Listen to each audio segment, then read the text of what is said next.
de capacidad receptiva, que varían infinitamente, como las personas. El instructor guardó silencio por unos momentos y prosiguió: no se nos olvide que formamos ahora un equipo de trabajadores en acción experimental. Ni el comunicante llegó a concretar las bases de su proyecto, ni la medium consiguió todavía suficiente claridad ni permeabilidad para cooperar con él. En un terreno de actividades definidas podríamos actuar a voluntad. Aquí, no, nuestro procedimiento debe ser de neutralidad mental, no de interferencia. Comprendiendo, pues, que todos los recursos se aprovechen para el éxito de la loable edificación, ninguno de nosotros intervendrá, perturbando o consumiendo tiempo. Nos permiten intercambiar ideas, analizar los hechos, pero con absoluta imparcialidad de ánimo. El momento pertenece al comunicante, que no dispone de instrumento más perfecto para la transmisión. En ese instante, me señaló al colega que, de pie junto a Eulalia, mantenía la mente iluminada y vibrante en un admirable esfuerzo por derruir la muralla natural, entre nuestro plano y el de la materia densa. Nota esto, me dijo Calderaro, con significativa inflexión de voz: todos los compañeros en posición receptiva están absorbiendo la emisión mental del comunicante, cada cual a su modo. Observa con cuidado. Circulé alrededor de la mesa y vi que los rayos de fuerza positiva del mensajero efectivamente incidían en 8 personas. Reconocí que el tema central del deseo formulado por nuestro amigo, en lo tocante al proyecto de asistencia a los enfermos, alcanzaba el cerebro de los que se conservaban en actitud pasiva. En la pantalla de concentración de energías mentales, cada hermano recibía el influjo sugestivo, que de inmediato les provocaba la asociación libre de los psicoanalistas. Miré los detalles con atención. Al recibir la emisión de fuerzas del trabajador del bien, un caballero recordó un emocionante episodio vivido en un hospital, otro rememoró a una enfermera bondadosa con la que se relacionó. Otro abrigó pensamientos de simpatía hacia los enfermos desamparados. 2 señoras se acordaron de la caritativa misión de Vicente de Paul, a una anciana acudió la idea de visitar a algunas personas enfermas que le eran queridas, un joven se acordó de un libro que había leído sobre la piedad fraternal con todos los enfermos. Examiné también a las 3 personas que se mantenían impermeables al servicio benemérito de aquella hora. 2 de ellas se lamentaban por haberse perdido una película, y la otra, una señora madura, tenía la mente en el recuerdo de las ocupaciones domésticas, que creía eran imperiosas e inaplazables, incluso allí, en un círculo de oración, donde debiera beneficiarse con la paz. Solamente Eulalia recibía la comunicación con más nitidez. Se sentía a su lado, se envolvía en sus pensamientos, tenía no solo receptividad, sino también buena disposición para el trabajo. Transcurridos algunos minutos de expectativa y de preparación silenciosa, la mano de la médium, orientada por el médico y movida en cooperación con los estímulos psicofísicos de la señora, comenzó a escribir, con caracteres irregulares, presentando el conflicto natural de 2 cosmos psíquicos diferentes, pero empeñados en un solo objetivo, una obra elevada. Acompañé la escena con interés. Algunos momentos más, y se hacía la lectura del pequeño texto obtenido. El comunicado estaba expuesto en forma sencilla, como un ruego fraternal. Hermanos, escribió el emisario, que Dios os bendiga. Identificados en la construcción del bien, debemos trabajar en la asistencia a los enfermos, necesitados de nuestra ayuda en los largos sufrimientos de la prueba terrestre. El trabajo pertenece a la buena voluntad unida a la fe viva. Y la siembra reclama trabajadores abnegados, que ignoren el cansancio, la tristeza y el desánimo. Sigamos hacia adelante. Cada pequeña demostración de esfuerzo propio, en las realizaciones de la caridad, recibirá de él Señor la bendición divina. Aprendamos, pues, a ayudar a nuestros amigos enfermos que a través de la espesa noche de dolor, sufren y lloran, muchas veces en pleno abandono. ¿No os entristece contemplar eso? Acordémonos del médico divino que pasó, por el mundo, haciendo el bien. De él recibiremos la fuerza necesaria para progresar. Estará con nosotros en la gran jornada de compasión por los que padecen. Confiamos en vosotros, en vuestra dedicación a la causa de la bondad evangélica. La senda será tal vez difícil, pero el Señor permanecerá con nosotros. Prosigamos, con valentía, y que Él nos bendiga ahora y siempre. El comunicante firmó con su nombre, y enseguida se cerraron los servicios espirituales de la noche. El director del centro inició junto con sus compañeros el estudio y debate del mensaje. Se acordó que era edificante en la esencia, pero no presentaba rasgos concluyentes de la identificación individual, no procedía, posiblemente, del conocido profesional que lo firmó, faltaban las características especiales, pues un médico usaría una nomenclatura adecuada, y se apartaría del lenguaje vulgar. Y la tesis animista apareció como una tabla de salvación para todos. La conversación derivó hacia complicadas referencias al mundo europeo, se habló extensamente de Rischai, la metapsíquica internacional, Pierre Janet, Charcot, de Rochas y Aksakov salían a colación en cada momento. El comunicante, en nuestro plano de acción, se dirigió, desilusionado, a mi instructor y comentó: «Caramba. Jamás quise despertar semejante polémica. Pretendíamos algo diferente, nos bastaría un poco de amor para los enfermos, nada más». Calderaro sonrió, sin decir palabra, y mostrando preocupación por un objetivo más importante, se acercó a Eulalia, entristecida. La médium oía la conversación con amargura. Ahora tenía su mente empañada por densos velos de duda. Los argumentos que oía le nublaban su entendimiento. Los ojos se llenaban de lágrimas, que no llegaban a caer. Acercándose a ella, el instructor me dijo: «Nuestros amigos encarnados no siempre examinan las situaciones por el prisma de la justicia real. Eulalia es una sincera colaboradora. Aunque no posea una gran cultura en el terreno científico, es lo suficientemente rica de amor para contribuir a la siembra de luz. No tiene la debida acogida entre sus compañeros sin vigilancia. Permanece sola, asediada como está, es susceptible de abatirse. Ayudémosla sin demora». La diestra del asistente sobre la cabeza de nuestra respetable hermana irradiaba brillantes rayos, que descendían de la cabeza al tórax, como un flujo renovador. La médium, que antes parecía torturada, calmando con dificultad la natural reacción a las opiniones que oía, volvió a la serenidad. No mostró el descontento y se disipó la tristeza, los centros periespirituales volvieron a la normalidad. La epífisis irradió una suave luz. Las nubes de la amargura, que llevaba en su mente, se esfumaron como por encanto. En resumen, amparada por la actuación directa de mi instructor, Eulalia sabía las dificultades de su trabajo y se sumergía gradualmente en el ameno clima de la comprensión. Una vez restablecida la calma, el instructor conservó las manos apoyadas en los lóbulos frontales, actuando sobre las fibras de inhibición. Observé, entonces, un nuevo cambio. La mente de la médium parecía aislarse, desinteresándose de la conversación y estando más atenta a nuestro campo de acción. El contacto benéfico del asistente eliminaba, de modo imperceptible para ella, el interés por la poco práctica conversación, convocándola a un intercambio más íntimo con nosotros. Con ternura paternal y conservando las manos en la misma postura, se inclinó a sus oídos y le dijo cariñosamente: «Eulalia, no te desanimes.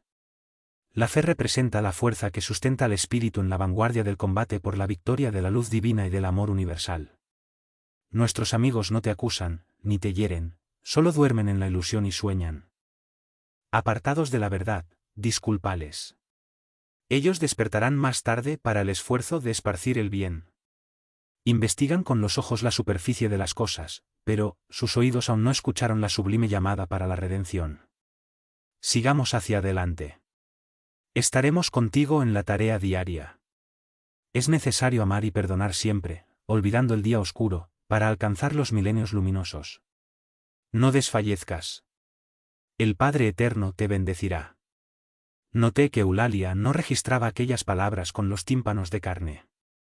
Brotó una luz intensa de sus lóbulos frontales. Las frases conmovedoras del instructor inundaron su cerebro y su corazón, como pensamientos sublimes que caían del cielo, saturados de calor reconfortante y bendito. Si respondía la devota colaboradora, desde el fondo del alma, aunque sus labios permaneciesen cerrados en el incomprendido silencio, trabajaría hasta el fin, consciente de que el servicio de la verdad pertenece al Señor, y no a los hombres. Olvidaría todos los golpes. Recibiría las objeciones de los demás, transformándolas en auxilios. Convertiría las opiniones desalentadoras en motivos de nueva energía. Reconocería sus propios defectos, siempre que fuesen señalados por la franqueza de alguien, agradeciendo la oportunidad de corregirlos en lo posible. Caminaría hacia adelante. La mediumnidad sería un campo de trabajo, donde perfeccionaría sus sentimientos, sin pensar en los medios para servirla, que le importaban, realmente, las dificultades psicográficas, si le impulsaba un corazón dispuesto a amar. Sí, sobre todo, oiría las sugestiones del bien. ¿Sería fiel a Dios y a sí misma? Si los compañeros humanos no le entendían, ¿no le quedaba el consuelo de ser comprendida por los amigos de la vida espiritual? Al término de la experiencia terrestre, habría suficiente luz para todos. Le correspondía creer, trabajar, amar y esperar en el Divino Señor. El asistente retiró las manos, dejándole libre, acercándose a mí, dijo, nuestra hermana ha sido auxiliada y está bien, loado sea Dios. Observando los luminosos lóbulos frontales de la médium, expresé a Calderaro mi admiración. El instructor, me informó, Eulalia, en este instante, se fija mentalmente en la región más alta que le es posible. Se recoge y se calma en el santuario más íntimo, para comprender y disculpar con provecho. Señalando la referida región cerebral, concluyó, en los lóbulos frontales, André, que son la exteriorización fisiológica de centros periespirituales importantes, reposan millones de células que esperan, para funcionar, el esfuerzo humano en el sector de la espiritualización. Ningún hombre entre los más destacados pensadores de la humanidad, desde el pasado hasta nuestros días, logró jamás utilizarlas en la 10ª parte. Son fuerzas de un campo virgen, que el alma conquistará, no solo en continuidad evolutiva, sino también a golpes de autoeducación, perfeccionamiento moral y elevación sublime. Para ese servicio, amigo mío, solo la fe vigorosa y reveladora puede darle impulso, como un faro a la vanguardia del progreso individual. 10. Pérdida dolorosa por la noche, nos encontramos con un afligido corazón materno. La entidad, que nos dirigía la palabra, infundía compasión por su aspecto de horrible sufrimiento. Calderaro. Calderaro. Rogó, ansiosa ampara a mi hija, mi desventurada hija. ¿Oh? ¿Habrá empeorado? Preguntó el instructor, demostrando que conocía la situación. Mucho. Mucho, gimieron los temblorosos labios de aquella madre afligida, creo que enloqueció del todo, perdió la gran oportunidad. Todavía no informó la interlocutora, pero se encuentra cerca del desastre. El instructor prometió ayudar a la enferma en breves minutos, y volvió conmigo. Interesándome en el asunto, el asistente resumió la información. Se trata de un hecho lamentable, me explicó, en el que la ligereza y el odio son los elementos perversos.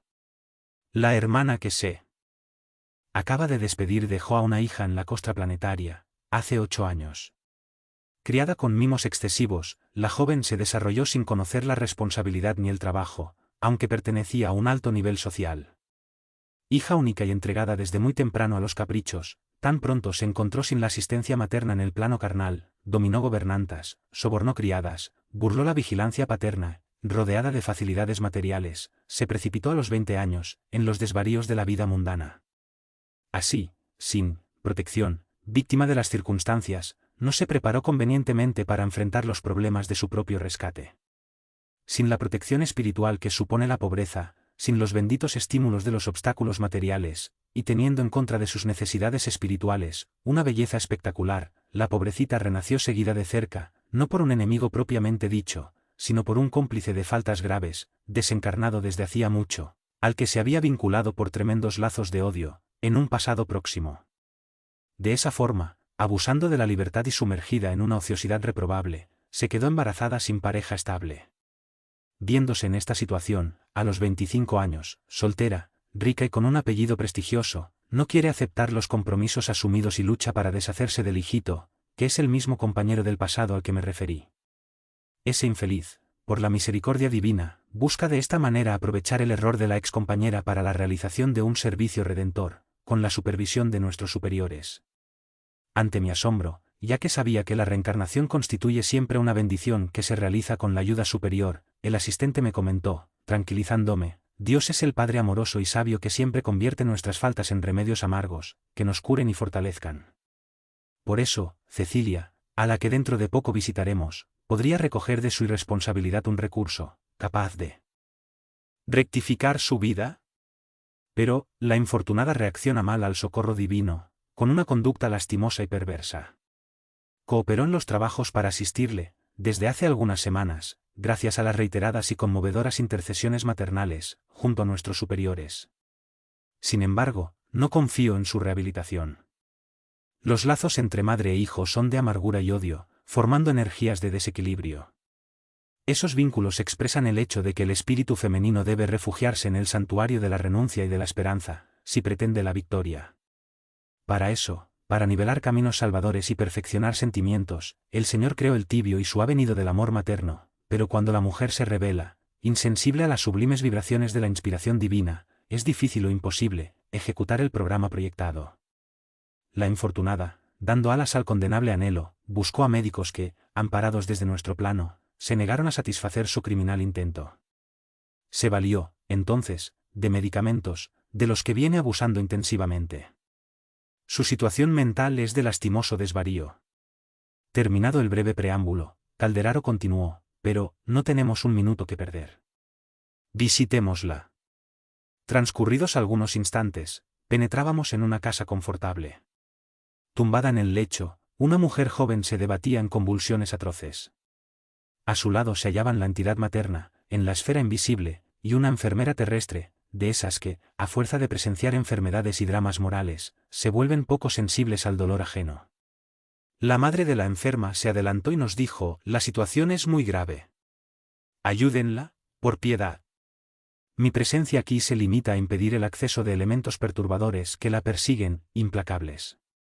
El asistente se inclinó hacia la enferma, sereno y atento, y me recomendó cooperar en el examen particular de su cuerpo físico. La compasión fraternal nos dispensará de la triste narrativa referente al embrión que iba a ser expulsado. En cuanto a los efectos de la medicación en su mente. Alucinada, nos cabe apenas decir que la situación de la joven era impresionante y deplorable. Todos los centros endocrinos estaban en desorden, y los órganos autónomos trabajaban aceleradamente.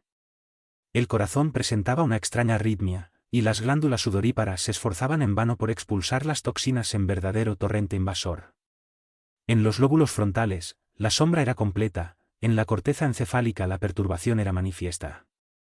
Solamente en los ganglios básicos existía una suprema concentración de energías mentales, notando que la infeliz criatura se había refugiado en el campo más bajo del ser, dominada por los impulsos desintegradores de sus propios sentimientos, desviados e incultos. De los ganglios básicos, donde se reunían las irradiaciones más fuertes de la mente alucinada, descendían estiletes oscuros, que asaltaban las trompas y los ovarios, entrando en el útero como flechas de tinieblas e incidiendo sobre el embrión de 4 meses. El cuadro era horrible. Buscando sintonizarme con la enferma, oía sus expresiones crueles, en el campo del pensamiento. Le odio a este hijo intruso que no pedía la vida, le expulsaré, le expulsaré. La mente del hijito, en proceso de reencarnación, como si estuviese despierta en un sueño suave, suplicaba, llorosa: «Cuídame. Cuídame. Quiero despertar al trabajo. Quiero vivir y reajustar el destino, ayúdame. Rescataré mi deuda, te pagaré con amor, no me expulses. Ten caridad, nunca. Nunca. Maldito seas». Decía mentalmente la desventurada: «Prefiero morir a recibirte en los brazos. Me envenenas la vida y me estorbas en mi camino. Te detesto.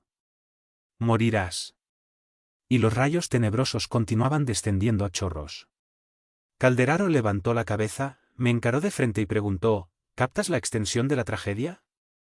Respondí afirmativamente, emocionado. En ese instante, Cecilia se dirigió con decisión a la enfermera. «Estoy cansada, Liana, muy cansada, pero exijo la intervención esta noche». «Oh. ¿Pero así, en ese estado?», dijo la otra. «Sí», expresó la enferma, inquieta. «No quiero aplazar esa intervención. Los médicos se negaron a hacerla, pero cuento con tu profesionalidad. Mi padre no puede saber esto, y yo odio esta situación que definitivamente no voy a consentir». Calderaro posó la diestra en la frente de la enfermera, con la intención evidente de transmitir algún argumento conciliatorio, y la enfermera dijo: «Intenta descansar, Cecilia. Quizás cambies de idea». «No», objetó la imprudente futura madre, con manifiesto mal humor, «es mi última palabra. Exijo la intervención esta noche». A pesar de la negativa, tomó un sedante que la enfermera le ofreció, atendiendo nuestra influencia indirecta. Entró en el estado que mi instructor deseaba. Desligada parcialmente del cuerpo físico por la actuación calmante del medicamento, Calderaro aplicó fluidos magnéticos sobre el disco fotosensible del aparato visual, y Cecilia nos vio, aunque imperfectamente, deteniéndose, admirada, en la figura de su madre. Observé que, mientras la madre lloraba con emoción, la hija se mantenía impasible, aunque mostrase asombro en su mirada. La madre desencarnada avanzó, se abrazó a ella y le pidió, ansiosa: «Hija mía, vengo a ti, para que no te lances a la siniestra aventura que planeas. Reconsidera tu actitud mental y armonízate con la vida. Recibe mis lágrimas, como un ruego del corazón. Por piedad, óyeme, no te precipites en las tinieblas cuando la mano divina te abre las puertas de la luz. Nunca es tarde para empezar, Cecilia, y Dios en su infinita devoción, transforma nuestras faltas en redes de salvación. La mente desvariada de la oyente recordó las convenciones sociales, de modo vago, como si viviera un minuto de pesadilla indefinible. Pero, la palabra materna, continuó, busca en tu conciencia, sobre todo. Los prejuicios son respetables, la sociedad tiene sus principios justos, pero a veces, hija, surge un momento en la esfera del destino y del dolor, en que debemos permanecer con Dios, exclusivamente. No abandones el valor ni la fe. La maternidad iluminada por el amor y por el sacrificio, es felicidad en cualquier parte, aun cuando el mundo, ignorando la causa de nuestras caídas, nos niegue recursos para la rehabilitación, desamparándonos. Ahora, quizás te enfrentes a la tormenta de lágrimas y el temporal de la incomprensión y de la intolerancia. Pero los buenos tiempos volverán, el camino es pedregoso y árido, las espinas hieren, pero tendrás junto a tu corazón, a un hijito amoroso para el futuro. Cecilia, deberías levantar tu nido de felicidad en el árbol del equilibrio, viviendo en paz el día a día y la bendición de cada noche, pero, no pudiste esperar. Cediste a los golpes de la pasión, abandonaste el ideal a los primeros impulsos del deseo. Y en lugar de construir la tranquilidad y confianza, en bases seguras, elegiste el camino peligroso de la precipitación. Ahora, es imprescindible evitar el despeñadero fatal, agarrándote al salvavidas del supremo deber. Vuelve, pues, hija mía, a la serenidad del principio, y resígnate ante el nuevo aspecto que imprimiste a tu propio camino, aceptando la maternidad dolorosa con el sacrificio de otras aspiraciones. En el silencio y en la oscuridad del rechazo social, muchas veces logramos la felicidad de conocernos. El desprecio público precipita a los más débiles en el olvido de sí mismos, levanta a los fuertes hacia Dios, manteniéndoles anónimamente en las obligaciones humildes hasta la montaña de la redención. Es probable que tu padre te maldiga, que nuestros seres más queridos en la tierra te desprecien e intenten humillarte. Pero, ¿qué martirio no ennoblecerá el espíritu dispuesto al rescate de sus deudas, con dedicación al bien y serenidad en el dolor? ¿No será mejor la corona de espinas en tu frente que el monte de brasas en la conciencia? El mal puede perdernos y desviarnos y el bien rectifica. Siempre. Además de eso, si la vergüenza social quizás hiera tu sensibilidad, la gloria de la maternidad resplandecerá en tu camino. Tus lágrimas rociarán una flor querida y sublime, que será tu hijo, carne de tu carne, ser de tu ser. ¿Qué no hará en el mundo la mujer que sabe renunciar? La tormenta rugirá, pero siempre fuera de tu corazón, porque, allá dentro, en el santuario divino del amor, encontrarás en ti misma el poder de la paz hasta la victoria. La enferma escuchaba con indiferencia, dispuesta a no capitular. Recibía los ruegos maternales, sin alterar su actitud. La madre, sin embargo, movilizando todos los recursos a su alcance, prosiguió después de un intervalo más largo: Cecilia, no te quedes en esa actitud impasible. No aísles del cerebro el corazón, para que tu razón se beneficie con el sentimiento, y puedas vencer en esta dura prueba. No des prioridad a la forma física, ni creas que la belleza espiritual y eterna radica en el cuerpo carnal, que camina hacia la descomposición. La muerte vendrá de cualquier modo, trayendo la realidad que confunde la ilusión. No persistas en el velo de la mentira. Humíllate en la renuncia constructiva, toma tu cruz y sigue hacia la comprensión más alta. En tu madero de sufrimiento íntimo, oirás las tiernas voces de un hijo bendito. Si te mortifica el abandono del mundo, será él, junto a ti, el suave representante de la divinidad, que falta te hace el manto de las fantasías, si dos pequeños brazos suaves, te rodean cariñosos y fieles, conduciéndote a la renovación para la vida superior. Cecilia, asombrándome con su agresividad, objetó en pensamiento: ¿por qué no me dijiste eso antes? En la tierra, siempre satisfacías mis deseos. Nunca permitiste que trabajase, favoreciste el ocio, me hiciste creer en una posición más elevada que la de las otras personas, me inculcaste la suposición de que era acreedora de todos los privilegios especiales, no me preparaste, en fin. Estoy sola, con un problema aflictivo. Ahora. No tengo valor para humillarme. Buscar un trabajo remunerado no es el ideal que me diste, y enfrentar la vergüenza y la miseria será para mí peor que morir. No desisto, ni siquiera por ti, a quien todavía quiero. Me es imposible retroceder. La conmovedora escena aterrorizaba. Teníamos ante nosotros el milenario conflicto de la ternura maternal con la vida real. La venerable madre lloró más amargamente, se agarró a la hija con más vehemencia y suplicó: perdóname por el mal que te hice, queriéndote demasiado, hija querida. No siempre el amor humano avanza vigilante. A veces la ceguera nos lleva a cometer errores clamorosos, que en general solo la muerte desvanece. ¿Por qué no tienes en cuenta mi dolor? Reconozco mi participación indirecta en tu infortunio presente, pero entendiendo ahora la extensión y delicadeza de los deberes maternos, no quiero que vengas y recojas espinas en el mismo lugar donde sufro los resultados amargos de mi imprevisión. Aunque yo me haya equivocado por exceso de ternura, no te desvíes por acumulación de odio y de inconformidad. Después del sepulcro, el día del bien es más luminoso, y la noche del mal es mucho más densa y tormentosa. Acepta la humillación como bendición y el dolor como preciosa oportunidad. Todas las luchas terrestres llegan y pasan, aunque duren, no son eternas. No compliques más el destino. Acepto tus reproches que merezco por olvidarme del bosque hacia la eternidad, quedándome voluntariamente en el jardín de los caprichos, donde las flores no duran más que un fugaz minuto. Me olvidé, Cecilia, de la azada bienhechora del esfuerzo propio, con la cual debía preparar el suelo de nuestra vida, sembrando el de trabajo edificante, y todavía no lloré lo bastante para redimirme de tan lastimoso error. Sin embargo, confío en ti, esperando que no te suceda lo mismo en el camino de la regeneración. Antes mendigar el pan de cada día y recibir con amargura los desprecios de la maldad humana ahí en la tierra.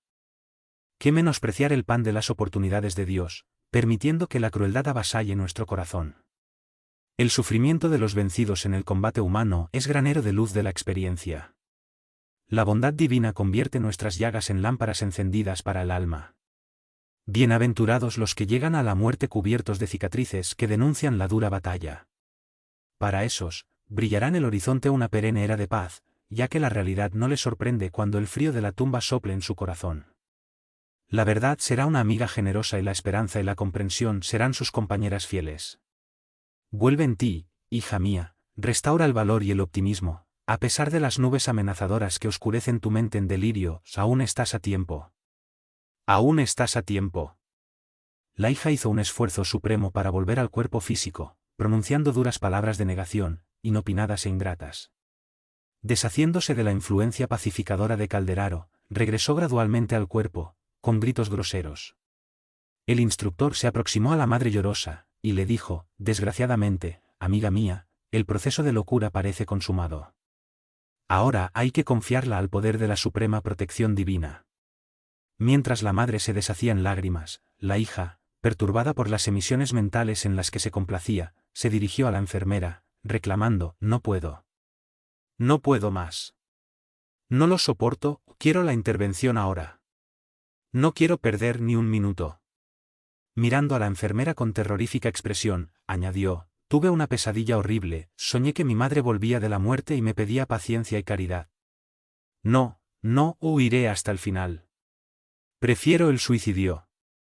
Inspirada por mi instructor, la enfermera hizo algunas observaciones. ¿No sería conveniente aguardar más tiempo? ¿No sería el sueño un providencial aviso? El abatimiento de Cecilia era enorme. ¿No se sentiría amparada por una intervención espiritual? Podía ser oportuno aplazar la decisión. La joven, a pesar de todo, no dio su brazo a torcer. Y, ante nuestros ojos asombrados y los de su madre desencarnada, en llanto, comenzó la operación, de un siniestro pronóstico para nosotros, que observábamos la escena, muy sensibilizados.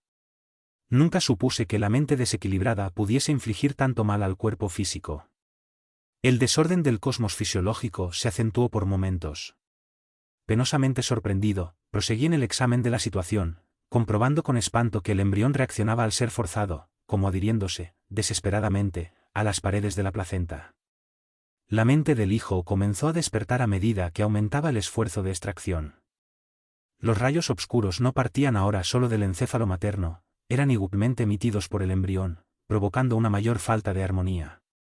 Después de un largo y laborioso trabajo, el pequeño ser fue retirado. Pero, asombrado, reparé que la improvisada ginecóloga sustraía del órgano femenino solamente una pequeña porción de carne inánime, porque la entidad reencarnante, como si se mantuviese atraída al cuerpo materno por fuerzas vigorosas e indefinibles, estaba en unas condiciones muy especiales, adherida al campo celular que la expulsaba.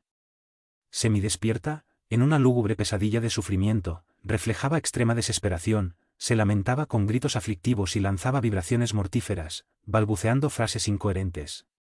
¿No estaríamos, allí, ante dos fieras terriblemente encadenadas una a la otra? El hijito que no llegó a nacer se había transformado en un peligroso verdugo de la psique materna. Comprimiendo con impulsos involuntarios los vasos del útero, precisamente en la región donde se efectúa la permuta de las sangres materna y fetal, provocó un violento y abundante proceso hemorrágico. Observé más detenidamente. Dislocado indebidamente y mantenido allí por una extraña fuerza, el periespíritu de la entidad, que no había llegado a renacer, alcanzó con movimientos espontáneos la zona del corazón, envolviendo los nódulos de la aurícula derecha y perturbó las vías del estímulo, provocando tremendos choques en el sistema nervioso central. Eso agravó la hemorragia, que asumió una intensidad imprevista, obligando a la enfermera a pedir ayuda inmediata, después de retirar, como pudo, los vestigios de su obra. «Le odio. Le odio», clamaba la mente materna en delirio, sintiendo aún la presencia del hijo en su organismo. «Nunca arrullaré a un intruso que me lanzaría a la vergüenza». Ambos, madre e hijo, parecían ahora, por así decirlo, sintonizados en la onda de odio, porque la mente de él, exhibiendo una extraña forma de presentación a mis ojos respondía, en el auge de la ira, «Me vengaré. Pagarás todo lo que me haces. No te perdonaré. No me dejaste entrar de nuevo en la lucha terrena, donde el dolor, que no sería común, me enseñaría a disculparte por el pasado delictivo y olvidar mis amarguras. Renegaste de la prueba que nos conduciría al altar de la reconciliación. Me cerraste las puertas de la oportunidad redentora, pero el maléfico poder, que impera en ti, habita también en mi alma. Trajiste a la superficie de mi razón la perversidad que dormía dentro de mí. Me niegas el recurso de la purificación, pero ahora estamos nuevamente unidos y te arrastraré hacia el abismo. Me condenaste a muerte, y, por eso, mi sentencia es igual. No me diste el descanso, impediste mi retorno a la paz de la conciencia, pero no quedarás por más tiempo en la tierra. No me quisiste para el servicio del amor. Por lo tanto, serás nuevamente mía para la satisfacción del odio. Me vengaré. Seguirás conmigo. Los rayos mentales destructores se cruzaban, en una escena horrenda, de espíritu a espíritu. Mientras observaba el incremento de las toxinas, a lo largo de toda la trama celular, Calderar oraba, en silencio, invocando el auxilio exterior, según pensé. Efectivamente, de ahí a algunos instantes, un pequeño grupo de trabajadores espirituales penetró en el recinto. El asistente impartió algunas instrucciones. Deberían ayudar a la desventurada madre, que permanecería junto a la hija infeliz, hasta la consumación de la experiencia. Enseguida, el instructor me invitó a salir, añadiendo, se producirá la desencarnación dentro de algunas horas. El odio, André, diariamente extermina criaturas en el mundo, con intensidad y eficiencia más destructoras que la de todos los cañones de la tierra tronando a la vez. Es más poderoso, entre los hombres, para complicar los problemas y destruir la paz, que todas las guerras conocidas por la humanidad en el transcurso de los siglos. No es una simple teoría. Viviste con nosotros, en estos momentos, un hecho pavoroso, que todos los días se repite en la esfera carnal. Establecido el imperio de fuerzas tan detestables sobre esas dos almas desequilibradas, que la providencia procuró reunir en el Instituto de la Reencarnación, es necesario confiarlas de ahora en adelante al tiempo, a fin de que el dolor opere las correcciones indispensables. «Oh», exclamé afligido, contemplando el duelo de ambas mentes torturadas, ¿cómo quedarán? ¿Permanecerán así, entrelazadas? ¿Y por cuánto tiempo? Calderaro me miró con el abatimiento del soldado valeroso que perdió temporalmente la batalla, e informó, ahora, la intervención directa no vale de nada. Solo podremos cooperar con la oración del amor fraterno, aliada a la función renovadora de la lucha cotidiana. Se consumó para ambos un doloroso proceso de obsesión recíproca, de amargas consecuencias en el espacio y en el tiempo, y cuya extensión no podemos prever. 11. Sexo. Todavía bajo la impresión desagradable del drama de Cecilia, acompañé a Calderaro a un curioso centro de estudios, donde elevados mentores administran conocimientos a los compañeros que trabajan en labores de asistencia en la Tierra. No es un templo de revelaciones avanzadas, informó el instructor, pero sí una institución de socorro eficiente a las ideas y trabajos de los colaboradores militantes en los talleres de amparo espiritual, en resumen, una cátedra de amistad creada para discípulos a quien ennoblece el esfuerzo perseverante. Ante mis preguntas mentales de aprendiz, continuó, bondadoso, esos amigos se reúnen una vez por semana, para oír a mensajeros autorizados en lo tocante a las cuestiones que interesan a nuestro ministerio de auxilio a los hombres. Quiero que asistas hoy, ya que el orador de esta noche comentará problemas referentes al sexo. Como estás estudiando, en estos días, los enigmas de la locura, con poco tiempo para la realización de experiencias directas, la charla creo que te vendrá muy bien. No pudimos hablar más. El asistente observó que ya habían comenzado los trabajos, por lo que entramos inmediatamente. En efecto, estaban en plena conferencia. Cerca de 2 centenares de compañeros de nuestro plano oían, atentos, al iluminado conductor de almas. Nos sentamos y escuchamos atentamente. El sabio orador, rodeado de viva luminosidad, hablaba sin afectación. Con palabras bien timbradas, que penetraban nuestro interior por su inflexión sincera, decía, examinando las causas de la locura entre entidades, encarnadas o desencarnadas, la ignorancia en cuanto a la conducta sexual es uno de los factores más decisivos. La falta de comprensión humana sobre esa materia equivale a una silenciosa guerra de exterminio y perturbación, que sobrepasa, en mucho, a las devastaciones de la peste referidas en la historia de la humanidad. Vosotros sabéis que la epidemia de bubones, en el siglo VI de nuestra era, llamada peste de Justiniano, eliminó a casi 50 millones de personas en Europa y en Asia. Pues ese número expresivo constituye una bagatela, comparado con los millones de almas que las angustias del sexo destrozan todos los días. Es un problema apremiante, que ya preocupó a muchos cerebros valiosos, y no podemos enfrentarlo con palabras, de fuera hacia adentro, como los médicos superficiales, que prescriben largos consejos a los pacientes, teniendo la mayoría de las veces, un absoluto desconocimiento de la enfermedad. Ahora que nos distanciamos de las imposiciones más rígidas de la forma carnal, sin liberarnos todavía de sus leyes, que aún controlan nuestras manifestaciones, sabemos que los enigmas del sexo no se reducen a simples factores fisiológicos.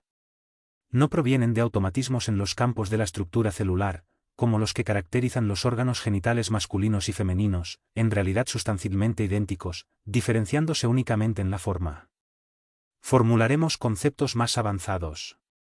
Allí residen fuerzas procreadoras dominantes, atendiendo a los estatutos de la naturaleza terrestre, reguladores de la vida física.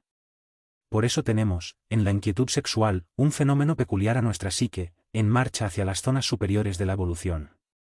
Pero, es doloroso comprobar la falta de armonía en que se sumergen los hombres, que se reflejan los planos espirituales inmediatos a la tierra. Han estallado innumerables movimientos libertadores a través de los siglos, con el deseo de una vida mejor. En la tierra han surgido a lo largo del tiempo guerras sangrientas de pueblos contra pueblos, revoluciones civiles esparciendo padecimientos innombrables, en nombre de principios regeneradores, según los cuales se abren nuevas conquistas del derecho del mundo. Sin embargo, el cautiverio de la ignorancia en el campo sexual, continúa esclavizando a millones de criaturas. Es inútil suponer que la muerte física ofrece una solución pacífica a los espíritus en extremo desequilibrio, que entregan el cuerpo a los excesos pasionales. La locura, en que se debaten, no procede de simples modificaciones del cerebro, proviene de la ruptura de los centros del perispíritu, lo que exige largos periodos de reparación. Indiscutiblemente, para la mayoría de los encarnados, la juventud representa un delicado periodo de sensaciones, en virtud de las leyes creadoras y conservadoras que rigen la familia humana. Esto, sin embargo, es accesorio y no define la realidad sustancial. El centro del sexo no se halla en el cuerpo, sino en el alma, en su sublime organización. En el plano físico, se diferencian hombres y mujeres según sus órganos específicos. Entre nosotros, permanece todavía el recuerdo de la existencia terrena, estando en tránsito, como nos hallamos, hacia las regiones más altas. En estas últimas sabemos que feminidad y masculinidad constituyen características de las almas acentuadamente pasivas o francamente activas. De esta manera, podemos comprender que en la diversidad de nuestras experiencias, adquirimos, gradualmente, cualidades divinas, como son la energía y la ternura, la fortaleza y la humildad, el poder y la delicadeza, la inteligencia y el sentimiento, la iniciativa y la intuición, la sabiduría y el amor, hasta que logremos el supremo equilibrio en Dios. Convencidos de esta realidad universal, no podemos olvidar que ninguna exteriorización del instinto sexual en la tierra, cualquiera que sea su forma de expresión, será destruida sino transformada en el estado de sublimación. Las manifestaciones de los propios irracionales participan del mismo impulso ascensional. En los pueblos primitivos, el desarrollo sexual sobresalía por la posesión absoluta. La personalidad integralmente activa del hombre dominaba a la personalidad totalmente pasiva de la mujer. Pero, el trabajo paciente de los milenios transformó esas relaciones. La mujer madre y el hombre padre dieron acceso a nuevos soplos de renovación del espíritu. Con base en las experiencias sexuales, la tribu se convirtió en la familia, la choza en el hogar, la defensa armada en el derecho, la selva en la agricultura pacífica. La diversidad de los impulsos en las inmensas extensiones de territorio abrió campo a la comunión de los ideales en la patria progresista. La barbarie se convirtió en civilización. Los rudos procesos de la atracción se transformaron en los anhelos artísticos que dignifican el ser. El grito se elevó al cántico, y, estimulada por la fuerza creadora del sexo, la colectividad humana avanza, aunque lentamente, hacia el supremo blanco del amor divino. De la espontánea manifestación brutal de los sentidos menos elevados el alma camina hacia la gloriosa iniciación.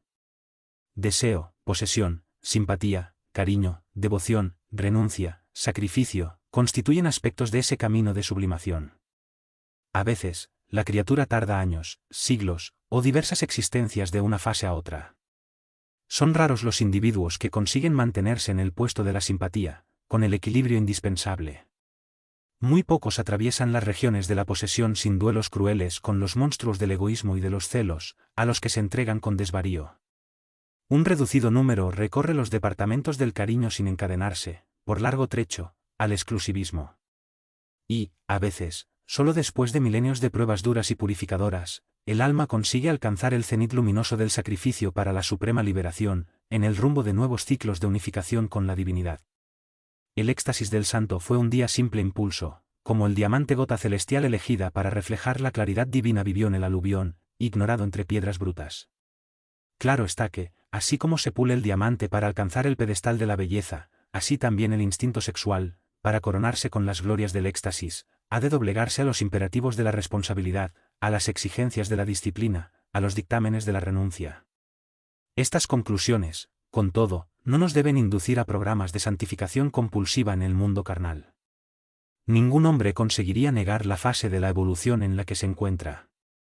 No podemos exigir que el salvaje inculto use la toga de un catedrático y empiece, de un día para otro, a enseñar derecho romano.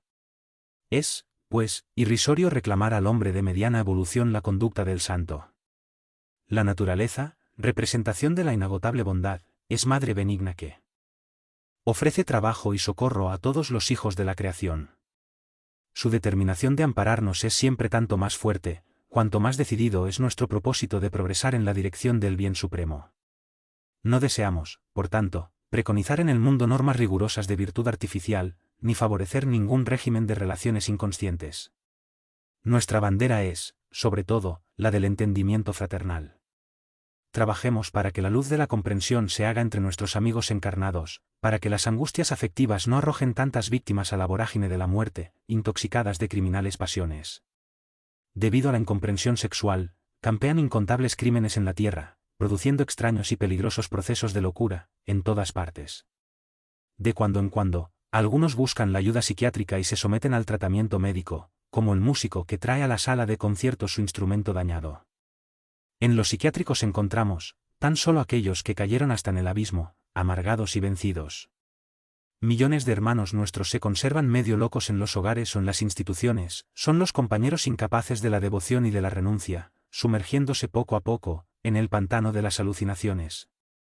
Con la mente desvariada y fija en el socavón de la subconsciencia, se pierden en el campo de los automatismos inferiores, obstinándose en conservar deprimentes estados psíquicos.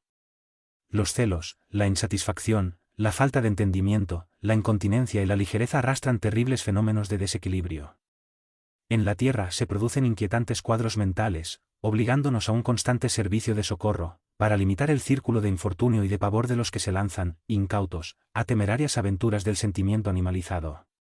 Ese complejo problema del mundo no se puede solucionar simplemente a fuerza de intervención médica, aunque sea admirable la contribución de la ciencia en el terreno de los efectos, pero sin llegar a la intimidad de las causas. La personalidad no es obra de la fábrica interna de las glándulas, sino producto de la química mental. La endocrinología podrá hacer mucho con una inyección de hormonas, como una ayuda rápida a los conjuntos celulares, pero no sanará las lesiones del pensamiento. La genética, un poco hoy, un poco mañana, podrá interferir en las cámaras secretas de la vida humana, modificando la armonía de los cromosomas, en el sentido de imponer el sexo al embrión, pero no alcanzará la zona más alta de la mente femenina o masculina, que mantendrá características propias, independiente de la forma exterior o de las convenciones establecidas. La medicina inventará 1000 modos de ayudar al cuerpo tocado en su equilibrio interno. Por esa difícil labor, nos merecerá siempre una sincera admiración y ferviente amor, pero debemos practicar la medicina del alma, que ampare al espíritu envuelto en las sombras. Es preciso encender, alrededor de nuestros hermanos encarnados en la tierra, la luz de la compasión fraternal, encaminándoles a la responsabilidad individual. Debe existir más amor ante los valles de la demencia del instinto, y las derrotas cederán lugar a las experiencias santificantes. ¿Cómo exaltar el bendito servicio del médico a la víctima de la angustia sexual, si tiende a enfrentarle a la hostilidad de la familia? ¿Cómo salvar enfermos del alma, en una institución de beneficencia, si la sociedad castiga a los enfermos con todo el peso de su opinión y de su autoridad? Naturalmente, es una tontería rogar a la sociología la transformación inmediata de sus códigos, o imponer a la sociedad humana ciertas normas de tolerancia, incompatibles con sus necesidades de defensa.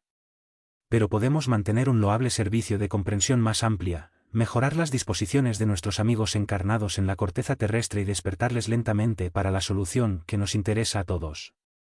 El amor espiritualizado, hijo de la renuncia cristiana, es la llave capaz de abrir las puertas del abismo donde rodaron y ruedan millares de criaturas todos los días.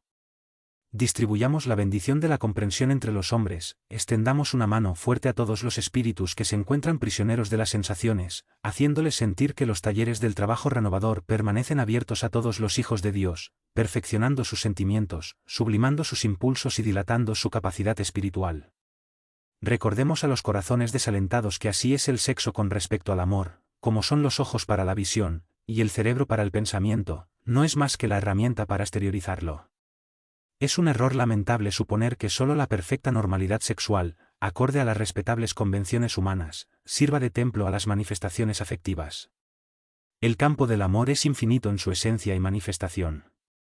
Hay que huir a las aberraciones y a los excesos, con todo, es imperioso reconocer que todos los seres nacieron en el universo para amar y ser amados. A veces, tienen más fuerza para muchos de ellos, temporalmente, los imperativos de la prueba benéfica, los deberes de la expiación, las exigencias del servicio especializado, en que estudiantes, deudores y misioneros se obligan a largas fases de hambre y sed en el corazón. Pero esto no representa un obstáculo al amor.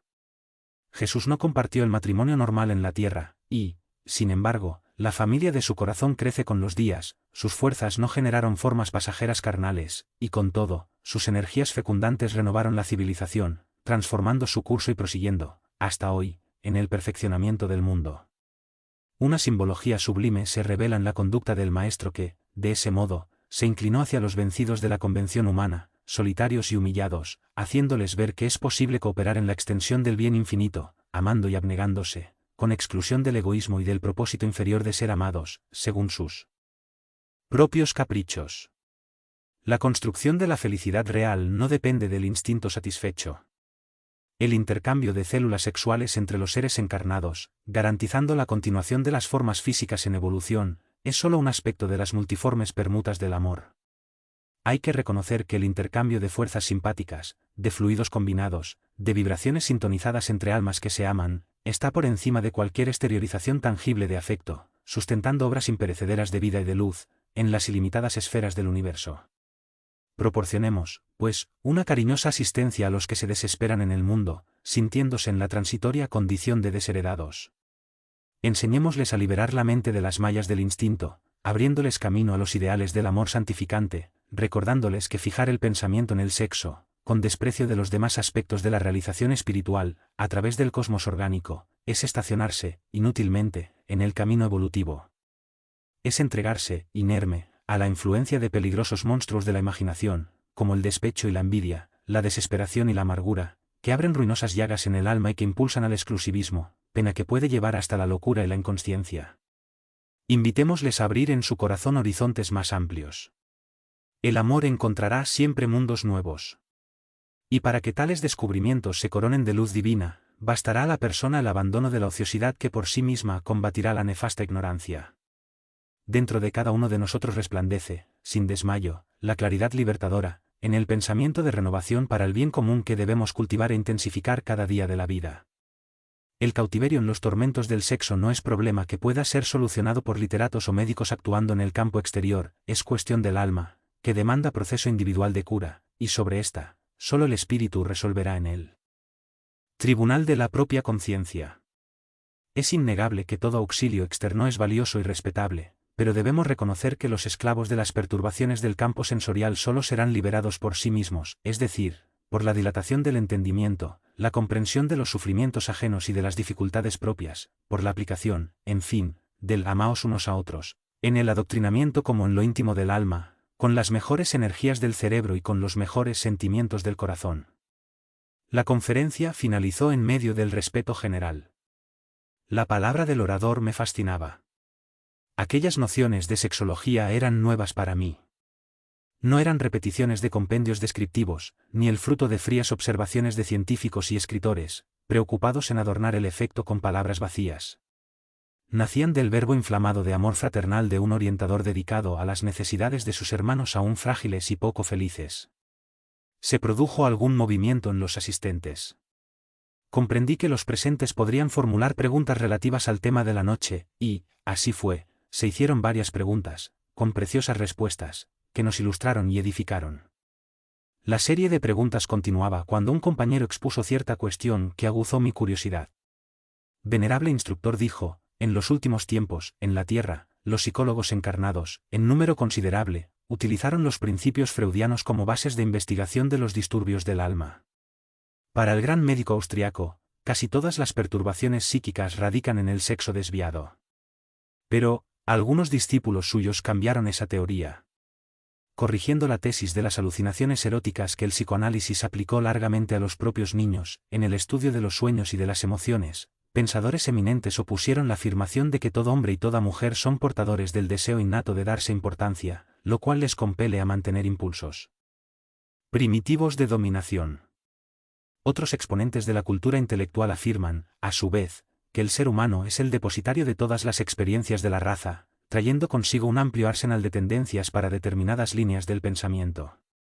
El consultante hizo una pausa, ante el silencio general que reinaba alrededor de su pregunta y prosiguió, sabemos hoy, distantes del cuerpo denso de carne, que la vida del espíritu es desconcertante en sorpresas para la ciencia terrestre, pero, ya que nos consagramos a la tarea de auxiliar a los compañeros torturados de la costa planetaria, ¿no podríamos recibir explicaciones adecuadas al respecto, para enfrentarnos a ellas? El sabio instructor no se hizo rogar y aclaró, creo saber lo que desea. Se refiere usted a los movimientos del psicoanálisis, dirigidos por Freud y por dos corrientes distintas de sus colaboradores. El notable científico centralizó su teoría en el impulso sexual, confiriéndole un carácter absoluto, mientras las dos corrientes de psicólogos, inicialmente afiliadas a él, se diferenciaron en la interpretación.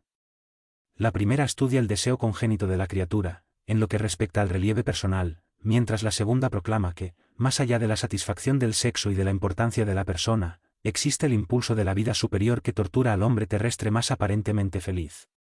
Para el círculo de estudiosos esencialmente freudianos, todos los problemas psíquicos de la personalidad se resumen en la angustia sexual. Para gran parte de sus colaboradores, las causas se extienden a la adquisición de poder y a la idea de superioridad. Por nuestra parte diremos, que las tres escuelas se identifican, teniendo todas ellas cierta dosis de razón, faltándoles, sin embargo, el conocimiento básico de la reencarnación. Representan bellos edificios científicos, pero sin el tejado de la lógica. No podemos afirmar que todo, en los círculos carnales, sea sexo, deseo de importancia y aspiración superior. Sin embargo, podemos asegurar desde nuestra posición actual que todo, en la vida, es impulso creador. Todos los seres que conocemos, del gusano al ángel, son herederos de la divinidad que nos da la existencia, y todos somos depositarios de facultades creadoras. El vegetal, instigado por el heliotropismo, surge en el paisaje, distribuyendo la vida y renovándola. La luciérnaga brilla en la sombra, buscando perpetuarse. El batracio siente vibraciones de amor y de paternidad en los escondrijos del charco. Aves minúsculas viajan largas distancias, recogiendo material para tejer un nido. La fiera olvida la índole salvaje, al lamer, con ternura, a un hijo recién nacido. Y más de la mitad de los millones de espíritus encarnados en la costra terrestre, con la mente fija en la región de los movimientos instintivos, concentran sus facultades en el sexo, del que se derivan naturalmente los más amplios y frecuentes trastornos nerviosos, son compactas legiones, en las inmediaciones del paisaje primitivo de la evolución planetaria, hermanos nuestros en la infancia del conocimiento, que aún no saben crear sensaciones y vida sino a través de los recursos de la fuerza sexual.